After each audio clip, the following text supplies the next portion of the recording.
विधायक मनोज पारस को मिली धमकी। जी हाँ, इस टाइम हम मौजूद है थाने में, कस्बा केतपुर थाने में, और समाजवादी पार्टी के नगर अध्यक्ष और उनकी पूरी टीम यहाँ पे मौजूद है। सभी जो समाजवादी के वरिष्ठ नेता है वो यहाँ मौजूद है। क्या है पूरा मामला, जानने की कोशिश करते हैं। और हुआ क्या, किसने धमकी दी, शब्बन जुनैदी हमारे साथ है। क्या मामला है? बहुत बहुत शुक्रिया आपका। मैं हमारे बीच यहाँ पे हमारे इस क्षेत्र के विधानसभा अध्यक्ष शेख जाहिद हुसैन साहब यहाँ मौजूद है, साइम राजा साहब मौजूद है, और पूरे विधानसभा क्षेत्र के पदाधिकारी और कार्यकर्ता यहाँ पर मौजूद है।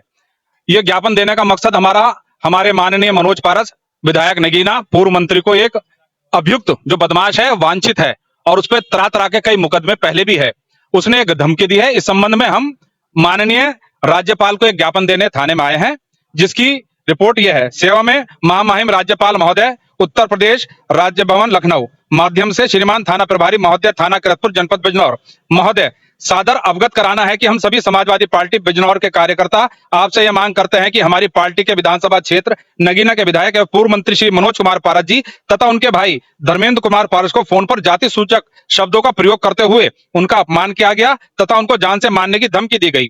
उस संबंध में दिनांक 16/4/2024 को धर्मेंद्र कुमार पारस जी द्वारा सोनू नाम के व्यक्ति के विरुद्ध मुकदमा दर्ज कराने हेतु थाना नगीना में प्रार्थना पत्र दिया गया, परंतु पुलिस द्वारा औपचारिकता पूर्ण करते हुए धारा 351/3 और 352 के अंतर्गत मुकदमा पंजीकृत कराया गया।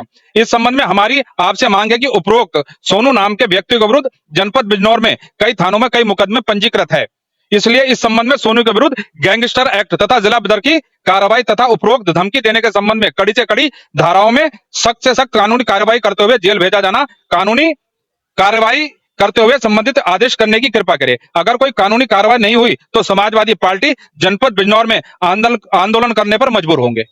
आपने आंदोलन वाली बात कही, आप समाजवादी पार्टी से, पूरी समाजवादी टीम यहाँ पे है, तो ये हुआ कब, और क्या कोई पर्सनली इससे बड़ा पहले कोई विवाद था उनका, या कुछ, क्या है पूरा मामला?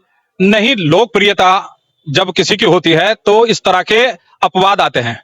वो लोकप्रियता से मनोज पारस की घबरा रहे हैं और ये समझ रहे हैं कि समाजवादी पार्टी बहुत कमजोर है। अभी हमने समाजवादी पार्टी के कार्यकर्ताओं को इकट्ठा करा है, पदाधिकारियों को इकट्ठा करा है। अगर हम किरतपुर में और अपने विधानसभा क्षेत्र में ऐलान कर देंगे तो यहाँ सैलाब भी इकट्ठा हो जाएगा। अगर हमारी मांग सरकार ने राज्यपाल द्वारा मंजूर नहीं करी, मान्यवर थानाध्यक्ष के द्वारा जो हमने जो मांग पत्र भेज रहे हैं एसपी साहब के, अगर ये मंजूर नहीं करी तो हम इससे बड़ा आंदोलन करके दिखाएंगे और पूरे जनपद में ये आंदोलन बहुत बड़ा स्तर पर होगा। अब देखना तो ये होगा कि क्या है पूरा मामला, किस तरह से ये मामला आगे बढ़ेगा। धमकी वाला मामला है, ज्ञापन दे रहे हैं, और विधानसभा अध्यक्ष भी हमारे साथ है। क्या कहना चाहेंगे? इसमें कार्रवाई होनी चाहिए, उसने गलत किया है और गलत को सजा मिलनी चाहिए, और हमें उम्मीद है कि हमारे साथ न्याय होगा, इंशाल्लाह उसको सजा मिल के रहेगी। अब इसमें जो है, जो इन्होंने कहा, इसके आगे जो साईं भाई, किरतपुर के वरिष्ठ समाज सेवी और समाजवादी पार्टी से जुड़े हुए साइम राजा साहब भी यहाँ पे मौजूद हैं। क्या कहना चाहेंगे? धमकियों का दौर चल रहा है, कभी लॉरेंस बिश्नोई किसी को धमकी दे देता, अभी कुछ टाइम पहले एक मामला और था, इसी तरह से अब ये धमकी वाला मामला आ रहा है, इस पे क्या कहना चाहेंगे? बस इस पे क्या कहूंगा, देखिए सरकार की जो योजनाएं हैं कि जो एक तो गड्ढा मुक्त और एक क्राइम मुक्त, तो मुझे तो कोई नजर नहीं आ रहा है क्राइम मुक्त है। भाई एक विधायक को और एक प्रधान को अगर इस तरीके से धौंस दी जाएगी, इस तरीके से क्राइम कैसे कम हो सकता है?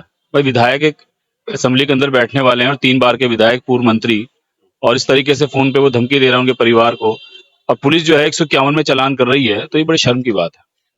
भाई लाजिम बात है कि एक जनप्रतिनिधि के लिए अगर इस तरीके से पुलिस सोच रही है कि 151 में, क्योंकि आजकल एक ट्रेंड बना हुआ है, सबसे सस्ता और अच्छा रास्ता जेब भरो और 151 में चालान करो और काम खत्म। ये मेरा अपना मानना है, मैंने ऐसा देखा भी है बहुत सारी जगह पे। तो देखिए, जब तक सरकार इस तरीके से करती रहेगी तो क्राइम कभी खत्म नहीं होगा। क्राइम खत्म करना है तो ऐसे ऐसे जो अपराधी हैं उन्हें सख्त से सख्त सजा दिलवानी चाहिए, और समाजवादी पार्टी का एक कार्यकर्ता अपने विधायक, अपने पार्टी का एक कार्यकर्ता समाजवादी पार्टी अपने विधायक मनोज पारस जी के साथ है, और हमारी मांग है कि ये सही तरीके से जो है इस पर कार्रवाई करी जाए, अच्छी दफाओं में जो है उसका चालान करा जाए, ये हमारी मांग है। बस मैं इतना ही कहना चाहूंगा। हमारे विधानसभा अध्यक्ष जाहिद भाई मौजूद है। अच्छा, तो इस तरह से एक चीज और कहना चाहूंगा कि अगर जैसे आप समाज सेवी और बहुत सारे इदारे आप भी चला रहे हैं, तो जैसे अध्यक्ष जी ने कहा कि लोकप्रियता, इसी तरह से आपकी भी लोकप्रियता बहुत बढ़ती जा रही है, कल आपके साथ भी ऐसा हो सकता है? आप चाह रहे हैं मेरे साथ ऐसा हो? नहीं मतलब मैं एक सवाल है क्योंकि जो जैसे उन्होंने देखिए, मेरी बात सुनिए, आज के वक्त में ये कोई मैं कहूं कि ऐसा नहीं हो सकता, हो सकता है किसी के साथ भी हो सकता है, क्योंकि बेरोजगारी अपनी चरम सीमा पर है। बेरोजगारी जब तक रोजगार नहीं होगा, और रोजगार तो दिया नहीं जा रहा, और भाई से भाई को बांटा जा रहा है। रोजगार सबसे बड़ी वजह है, वो कहते हैं खाली दिमाग शैतान का। तो जब बेरोजगार नौजवान बेरोजगार है तो कुछ भी हो सकता है। मैं इस बारे में नहीं कहूंगा, मैं नहीं कहूंगा कि ये किसी के साथ हो, मेरे साथ हो या किसी के साथ हो, लेकिन रोजगार सबसे बड़ा मसला है। सरकार को चाहिए कि वो रोजगार दे, ताकि ये क्राइम नौजवान जो है इस क्राइम की तरफ ना जाए। अब आगे देखना होगा कि क्या होता है, सरकार इस पे क्या एक्शन लेती है, पुलिस प्रशासन इस पे क्या एक्शन लेती है, और समाजवादी पार्टी के जितने भी कद्दावर नेता हैं वो अगला कदम क्या उठाते हैं, क्योंकि इन्होंने आंदोलन करने की बात कह दी है। अगर कार्रवाई नहीं होती तो आंदोलन भी हो सकता है।